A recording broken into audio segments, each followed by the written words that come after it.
Hey people, this is Amani. Welcome to my podcast Chat to Amani, #BrainBabble, a little offshoot from our At Fight for Amani Instagram page. I hope to document and share the highs and the lows and everything in between of my life since being diagnosed with incurable brain cancer. So we are currently in the month of Ramadan, which is the holy month for Muslims all around the world. So I thought this was the perfect opportunity to discuss kind of my personal journey with my faith since my diagnosis and kind of my relationship with my faith. So I just want to start by giving a little disclaimer and saying that I'm not a sheikh, I don't have any religious qualifications, so you can take everything that I say with a little bit of a pinch of salt, or maybe not if you're fasting. But the point is that the aim of this episode is to kind of just cover how my faith has helped me during the most difficult time of my life. I think one of the reasons so many young people have been so impacted by my story is because it's highlighted the fragility of life. The youth, we fall into the trap of feeling like we're invincible. I mean, I think I've mentioned it before, but I never really went to the doctors. The idea of ill health was something that I would worry about, in decades to come. We fool ourselves into this false sense of security that we're young and we can get away with behaving and treating people however we want, and all the things that we don't do now, like the prayers that we miss, it will be okay because when I'm older, and I'm nearer the end of my days, that's when I'll start, behaving better. I'll start being a better person. I'll start practicing more. But not everyone has that luxury, and I feel like it was a huge wake-up call for so many people that you don't always have that luxury. The idea that you have, you will always grow to an old age, that's just simply not the case. So when I fell ill about a year ago, it was Ramadan again, and actually this was the first time that I started struggling with my faith. Initially, I found so much comfort through prayer and the fact that it was a blessed month. Everyone was making so much du'as that I would be better and that everything would work out okay. And I think I had actually convinced myself that that would be the case. So then when we still got bad news and bad results about my health, I really did struggle. I couldn't quite understand why. I was so sure that with everyone praying that everything would turn out okay. But now I realise that logically that doesn't even make sense, because you can't just pray an illness away, because then no one would ever be ill. And that was a real kind of turning point where I did start to struggle, and I was like, for a moment I was like, was it all wasted? Non-stop asking for everything to be okay, and were my prayers even heard? But I know it doesn't work like that. One thing I want my podcast to be is just raw and honest. And I think when it comes to religion, a lot of people are scared to do that because people have such strong opinions and they're worried about being criticized. But I know that when I was really struggling with my faith, maybe if I could have heard someone else explain the kind of roller coaster that they were on too, it would have really helped me. I went through my lowest point, and I just didn't think I could get any lower when I got the initial diagnosis. But then after that, I caught COVID, which affected my treatment plan and delayed it. And then the straw that broke the camel's back, as they say, was when my fiance walked away from me. We're taught in our religion that Allah, God, does not burden a soul more than it can bear. But I was a broken woman. I could not see that I could take any more. And that was from just the initial diagnosis. So when all these setbacks and knockbacks came my way, I was just in a blind panic and fear. I felt like I must have been a bad person. This must be a punishment from God. And I was like, I had no way of rationalizing my feelings. I was just terrified. So in my head I was thinking, okay, well maybe if I don't believe, that's better, because if I believe this, then I have to believe that it's true, that I can take all these setbacks and I can shoulder them and I'll be able to handle them. But I felt like I could not handle it at all, and I had this constant mental fight with myself, back and forth. The fact that I found a lot of comfort in the fact that I could pray, and ask for help, but then at the same time, I then had to deal with the fact that I felt like I wasn't seeing any good. Because of my heightened state of anxiety, actually a lot of the time my panicked thoughts and irrational thoughts would manifest themselves out loud, which actually was really beneficial because it meant that my parents and my family could sit there and kind of explain things to me and say, you're not being punished. There are people out there walking the streets perfectly fine who have killed people, who have done huge things. And the moment that was very liberating for me was actually just going back to a core part of our religion, which is that your life and the way that it's going to play out is already written for you. And the idea that, and the belief that God is the best of planners. And I remember that being so liberating, because the world is just such a confusing and evil place, and everyone is tested with so many different difficulties. It's impossible for us to get our head round and make sense of it. And the idea of kind of like, why me? Why is this happening to me? It didn't really cross my mind too many times. Putting my faith in the fact that there is a reason behind this struggle, there is a reason behind this fight. Maybe I was put in this position for a reason, and I could either curl up into a ball and hide away from the world, or I can try and make the most of an awful situation. And that is part of the reasons why I want to do these podcasts. Part of the reason behind the page that we have is because it's my hope that I can make something good out of something awful. Maybe if it is raising awareness, maybe it will help one family in the future, maybe it will help one person, maybe whatever it is, maybe something good can come out of this. And that's why I keep going. I think another thing that I've realised is that faith fluctuates throughout your life. And I used to feel a lot of guilt for the fact that when things were going good for me and I was at my happiest, that religion was kind of always at the back of my mind. Like, it's always been important to me and a huge part of my identity and my life.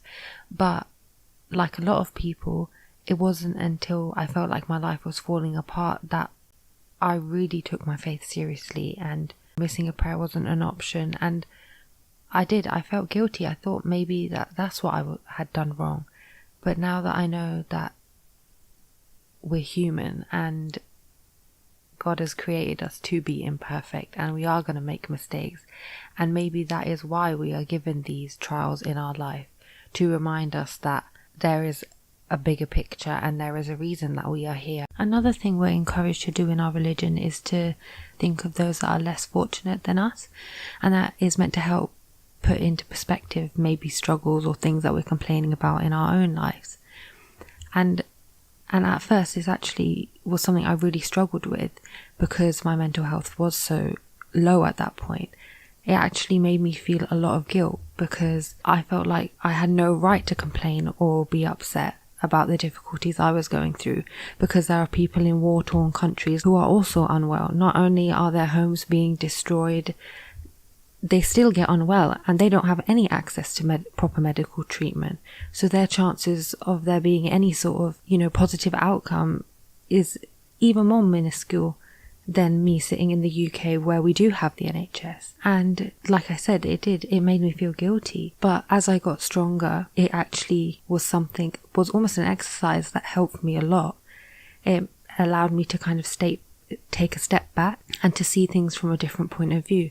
The fact that I am blessed to be born into a country where we do have access to medical treatment, the fact that I have a family who are educated and were able to do all this research into the illness that I had, to then look for different treatment options when the NHS treatment didn't work for me. Even the fact that my mutation is the most serious and deadly it could be, the fact that the trial drug that I'm on is only made for this mutation. And so far, alhamdulillah, it seems like it's having some sort of a positive impact. So if it wasn't for the really low part where we were told that, the radiotherapy and chemotherapy has not worked for you, if that hadn't happened, then we wouldn't have been able to try this drug. And I also think it took me time to get to a point where I realised that just because there are other people struggling too, and they are in worse situations, doesn't mean that you're not allowed to have your days where you feel like this is too much to cope with. It doesn't belittle the struggle that I'm going through at all.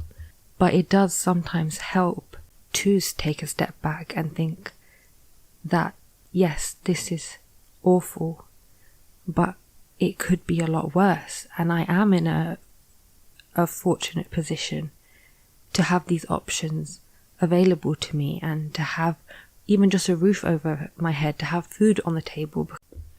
I feel like another really important thing to mention that most people don't talk about, especially when it comes to a really long-term struggle or a long-term illness, is how emotionally draining and exhausting it can be to feel like you're making the same prayers and du'as like a broken record on repeat, and you're not seeing the fruition of that. And that doesn't mean give up, because we never know how our prayers might be answered. They could be answered in so many different ways. It might not be that you get exactly what you want. It might be that something bad is kept from you that you didn't know is in your best interests. An example for me is when I was at my lowest after my fiance left. We actually heard about other stories of families who had been married with multiple kids, and once they got their diagnosis, their partners walked away. And that made me think that maybe the earlier on, the better, because you only get more attached, you only get more hurt, and things are more complicated later on down the line. So maybe that was something that was kept from me. I think that it's important for people to know that those feelings of frustration are natural, and that doesn't mean that your faith is weak. That's a human emotion, to feel, tired, to feel exhausted. And something that I do that actually has helped me is that if I'm making a prayer, I'll make it for something else, and then I'll let it lead into all the other things that I want. So it might be making a prayer for my sisters. For an example, her exam's coming up, so make a prayer for that. And then once I get into making those prayers, it comes naturally. The other things that I want to get better, for my mental health to be better, and for me to be able to slowly regain more of my independence and to get stronger day by day, all those kinds of things.